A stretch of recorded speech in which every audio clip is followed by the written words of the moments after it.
ಚಿಂತೆ ಮಾಡ್ತಿದ್ದೀರಾ ಕೆಲಸ ಇಲ್ಲ ಅಂತೇಳಿ? ಚಿಂತೆ ಮಾಡಬೇಡಿ. ನಿರುದ್ಯೋಗಿಗಳಾಗಿದ್ದೀರಾ? ನೀವು ಉದ್ಯೋಗ ಕಟ್ಕೊಬೇಕಾ? ಉದ್ಯೋಗ ಮಾಡಬೇಕಾ? ಸಾವಿರಾರು ಜನಕ್ಕೆ ಕೆಲಸ ಕೊಡಬೇಕಾ?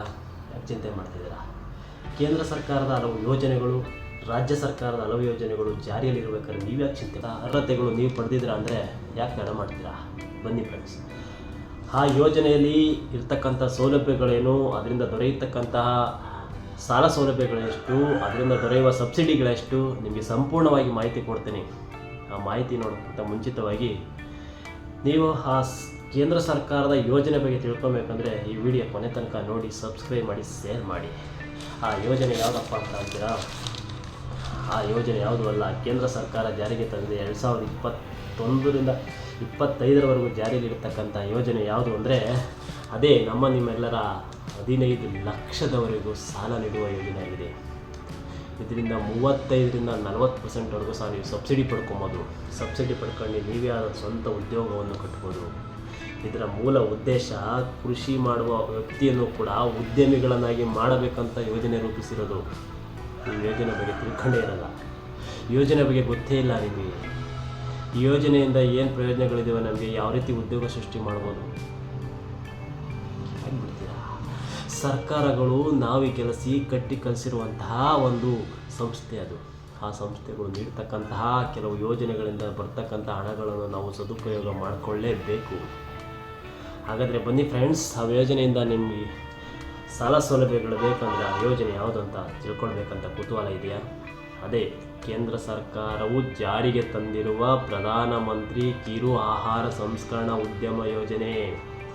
ಯಾವುದು ಅಂದರೆ ಪ್ರಧಾನಮಂತ್ರಿ ಕಿರು ಆಹಾರ ಸಂಸ್ಕರಣಾ ಉದ್ಯಮ ಯೋಜನೆ. ಇದು 5 ವರ್ಷ ಪೂರೈಸಿದೆ. ಆದರೂ ಕೇಂದ್ರ ಸರ್ಕಾರದವರು ಕೂಡ ಯೋಜನೆಯನ್ನು 1 ವರ್ಷದವರೆಗೂ ವಿಸ್ತರಣೆ ಮಾಡಿದ್ದಾರೆ. ಯೋಜನೆಯನ್ನು 1 ವರ್ಷದವರೆಗೂ ವಿಸ್ತರಣೆಯನ್ನು ಮಾಡಿದ್ದಾರೆ. ಈ ಯೋಜನೆಗೆ ಸಂಬಂಧಪಟ್ಟಂತೆ ಕರ್ನಾಟಕ ರಾಜ್ಯದ ಮಾನ್ಯ ಕೃಷಿ ಸಚಿವರಾಗಿರ್ತಕ್ಕಂಥ ಚೆಲುವನಾರಾಯಣ ಸ್ವಾಮಿಯವರು ಮೊನ್ನೆ ನ್ಯೂಸ್ ಪೇಪರ್ನಲ್ಲಿ ಒಂದು ಹೇಳಿಕೆ ಕೊಟ್ಟಿದ್ದಾರೆ. ಅದು ಏನಪ್ಪ ಅಂತ ಅಂತೀರಾ?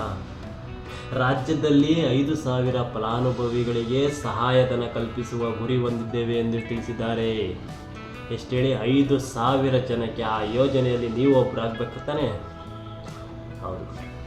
ಈ ಯೋಜನೆಯನ್ನು ಕರ್ನಾಟಕ ರಾಜ್ಯದಲ್ಲಿ ಯಾವ ಒಂದು ಇಲಾಖೆ ಜಾರಿಗೆ ತರ್ತಾಯಿದೆ ಅಂದರೆ ರಾಜ್ಯ ಕೃಷಿ ಉತ್ಪನ್ನಗಳ ಸಂಸ್ಕರಣಾ ಹಾಗೂ ರಫ್ತು ನಿಗಮ ಯೋಜನೆಯಡಿಯಲ್ಲಿ ಜಾರಿಗೊಳಿಸಲಾಗ್ತಿದೆ.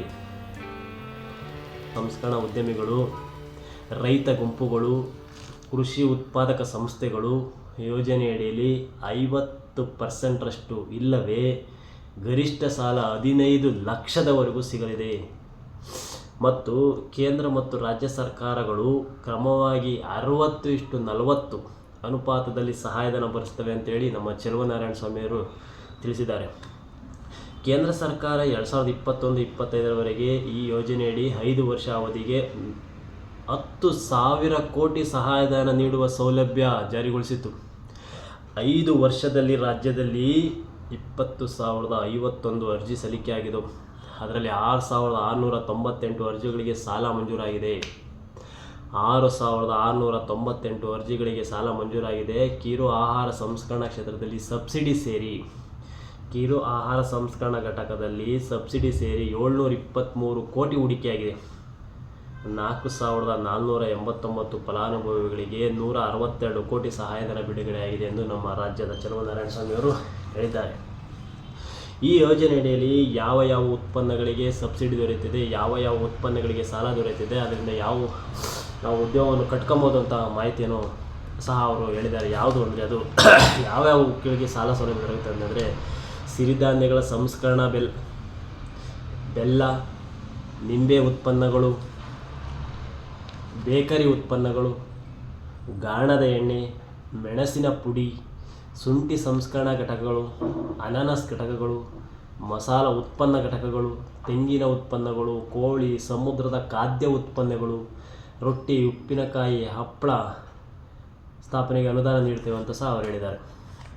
ಅದೇ ರೀತಿಯಾಗಿ ಕಿರು ಆಹಾರ ಸಂಸ್ಕರಣಾ ಉದ್ಯಮ ಘಟಕಗಳ ಸ್ಥಾಪನೆಗೆ ಸಹಾಯಧನ ನೀಡುವ ಪ್ರಕ್ರಿಯೆ ಯೋಜನೆಗೆ ಸೋಮವಾರದಿಂದ ಚಾಲನೆ ನೀಡ್ತೀವಿ ಅಂತ ಕೂಡ ಹೇಳ್ತಾ ಬಂದಿದ್ದಾರೆ. ಉದ್ಯಮವನ್ನು ಸ್ಥಾಪಿಸಿ ಸಹಾಯಧನ ಪಡೆಯಲು 18 ವರ್ಷ ಕಡ್ಡಾಯವಾಗಿ ತುಂಬಿರಲೇಬೇಕು. ತುಂಬಿರಲೇಬೇಕು. ಜಿಲ್ಲಾ ಸಂಪನ್ಮೂಲ ವ್ಯಕ್ತಿಗಳು ಆಸಕ್ತರಿಗೆ DPR ಸಿದ್ಧಪಡಿಸುವುದರಿಂದ ಹಿಡಿದು ಸಾಲ ಮಂಜೂರಾತಿ ಮತ್ತು ಸಬ್ಸಿಡಿ ಪಡೆಯುವವರೆಗೂ ನೆರವಾಗಲಿದ್ದಾರೆ ಎಂದು ಕೆಪೆಕ್ಸ್ ವ್ಯವಸ್ಥಾಪಕ ಸಂಸ್ಥೆ ಶಿವಕುಮಾರ್ ತಿಳಿಸಿದ್ದಾರೆ. ಇದರ ಜೊತೆಗೆ ಮೈಸೂರಿನಲ್ಲಿ ಇರತಕ್ಕಂಥ CFTRI 2 ದಿನದ ತರಬೇತಿ ನೀಡಿ ನಂತರ ನಡೆಯುವ ಪರೀಕ್ಷೆಯಲ್ಲಿ ಅರ್ಹರಾದವರನ್ನು ಜಿಲ್ಲಾ ಸಂಪನ್ಮೂಲ ಅಧಿಕಾರಿಗಳು ನಿಯೋಜಿಸುತ್ತಾರೆ ಎಂದು ತಿಳಿಸಿದ್ದಾರೆ. ಕೃಷಿ ತೋಟಗಾರಿಕೆ ವಿಶ್ವವಿದ್ಯಾಲಯಗಳು, ಸರ್ಕಾರಿ ಸಂಸ್ಥೆಗಳು ಒಟ್ಟು 14 ಕಡೆ ಇನ್ಕ್ಯುಬೇಷನ್ ಕೇಂದ್ರಗಳು ಮಂಜೂರು ಮಾಡಲಾಗಿದೆ. ವಿಜಯಪುರದಲ್ಲಿ ರೈತರು ಸಂಸ್ಕರಿಸಿದ ಒಣದ್ರಾಕ್ಷಿ ಇತರೆ ಕೃಷಿ ಉತ್ಪನ್ನ, ತೋಟಗಾರಿಕೆ ಉತ್ಪನ್ನ ಶೇಖರಣೆಗೆ 4,000 ಟನ್ ಸಾಮರ್ಥ್ಯದ ಶೀತಲ ಗೃಹ ನಿರ್ಮಿಸಲಾಗಿದೆ. ಹುಬ್ಬಳ್ಳಿಯಲ್ಲಿ APMC ಆವರಣದಲ್ಲಿ 6,000 ಟನ್ ಸಾಮರ್ಥ್ಯದ ಗೋದಾಮ ಕಾರ್ಯಾಚರಣೆ ಸಿದ್ಧವಾಗಿದೆ ಎಂದು ವಿವರಿಸಿದ್ದಾರೆ. ಕೃಷಿ ಆಯುಕ್ತರು YS ಪಾಟೀಲ್, ಕೆಪೆಕ್ಸ್ ಅಧ್ಯಕ್ಷರು BS ಹರೀಶ್ವರ್ ಈ ಮಾಹಿತಿಯನ್ನು ಕೂಡ ಹಂಚಿಕೊಂಡಿದ್ದಾರೆ. ಹಾಗಾದರೆ ಈ ಯೋಜನೆಗೆ ಯಾರು ಅರ್ಜಿ ಸಲ್ಲಿಸ್ಬೋದು, ಯಾವ ರೀತಿ ಅರ್ಜಿ ಸಲ್ಲಿಸಬೇಕು ಅಂತ ಫುಲ್ ಮಾಹಿತಿ ನಿಮ್ಗೆ ತಿಳಿಸ್ಕೊಡ್ತೀನಿ. ಈ ಯೋಜನೆಗೆ ಸಂಬಂಧಪಟ್ಟಂತೆ ಯಾರು ಅರ್ಜಿಯನ್ನು ಹಾಕ್ಬೋದು, ಅದರ ಅರ್ಹತೆಗಳೇನು, ಅದರ ಷರತ್ತುಗಳೇನು, ಅದಕ್ಕೆ ಬೇಕಾಗಿರ್ತಕ್ಕಂಥ ದಾಖಲೆಗಳು ಏನು ಅನ್ನೋ ನಿಮ್ಮ ಸಂಪೂರ್ಣ ಮಾಹಿತಿಯನ್ನು ಹೇಳ್ತೀನಿ. ಯಾರು ಅರ್ಜಿ ಹಾಕ್ಬೋದಂದರೆ ವೈಯಕ್ತಿಕ ಉದ್ಯಮಿಗಳು, 2ನೇದು ಸೆಲ್ಫ್ ಹೆಲ್ಪ್ ಗ್ರೂಪ್ಸ್ನವರು, 3ನೇದು ಫಾರ್ಮರ್ ಪ್ರೊಡ್ಯೂಸರ್ ಆರ್ಗನೈಸರ್ಸ್, 4ನೇದು ಪ್ರೊಡ್ಯೂಸರ್ ಕೋಆಪರೇಟಿವ್ಸ್, 5ನೇದು ರಸ್ತೆ ಬೀದಿಯ ವ್ಯಾಪಾರಿಗಳು ಆಗ್ಬೋದು. ಪ್ರಮುಖವಾಗಿ ನಾವು ಆ ಯೋಜನೆಗೆ ಯಾವ ರೀತಿ ಅರ್ಹತೆ ಹೊಂದಿರಬೇಕಂತಂದರೆ ನಿಮ್ಗೆ ಕಂಪಲ್ಸರಿಯಾಗಿ 18 ವರ್ಷ ಆಗಿರಲೇಬೇಕು. 2ನೇದು ಕನಿಷ್ಠ 8ನೇ ತರಗತಿಯನ್ನು ಓದಿರಲೇಬೇಕು. 3ನೇದು ಒಂದು ಸಣ್ಣ ಆಹಾರ ಪ್ರಕ್ರಿಯೆ ಘಟಕವನ್ನು ಹೊಂದಿರಬೇಕು ಅಥವಾ ಆರಂಭಿಸಲು ಇಚ್ಛೆ ಇರಬೇಕು ನಿಮ್ಮಲ್ಲಿ. 4ನೇದು ಸ್ಥಳೀಯ ಉತ್ಪನ್ನಗಳಿಗೆ ಸಂಬಂಧಿಸಿದಂತೆ 1 ಡಿಸ್ಟ್ರಿಕ್ಟ್ 1 ಪ್ರಾಡಕ್ಟ್ ಇರಲೇಬೇಕು.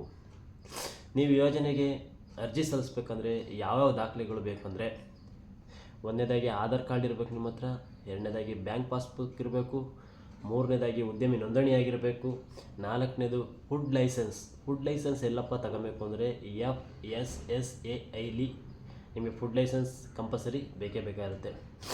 ಸೌಲಭ್ಯಕ್ಕೆ ಸಾಲಕ್ಕೆ ಸಂಬಂಧಪಟ್ಟಂಥ ದಾಖಲೆಗಳು ನಿಮ್ಮಲ್ಲಿ ಇರಬೇಕು. ಮತ್ತು ನೀವು 6ನೇದಾಗಿ ನೀವು ಯಾವ ಉದ್ಯೋಗವನ್ನು ಪ್ರಾರಂಭಿಸ್ತಿರೋದಂತಕ್ಕಂತಹ ಪ್ರಾಜೆಕ್ಟ್ನ ರಿಪೋರ್ಟ್ ಮೊದಲೇ ರೆಡಿ ಮಾಡ್ಕೊಂಡಿರಬೇಕು.